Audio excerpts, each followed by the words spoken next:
आसतु सांग मैंने मुझे आपण मान सहित गोटे बढ़िया रेसिपी शेयर करी। एटा होची हम किचन गार्डन आमर एठी बहुत सारा गछ भी लगा है रूम।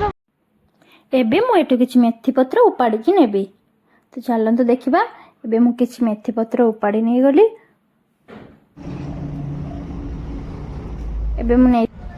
एबे मु आको भलो भाबरे धोई नेली कारण आमूल रे माटी लागितला मु ताको भलो भाबरे परिष्कार करके जानि चंती सांग माने एई रेसिपीटी मु मो मां कोठु सिखिछि। एबे भलो भाबरे धोई सारला परे एबे आमा को नै कि जिबा। मु जेतेले छोट थिली मो मां एपरि सब पतुआ बनौथिले। तो एबे मुई मेथी पत्र गुड़ को छोट छोट करके काटी नेली। बाड़ी रो किछि धनिया पत्र आनिके ताको मध्य काटी नेली।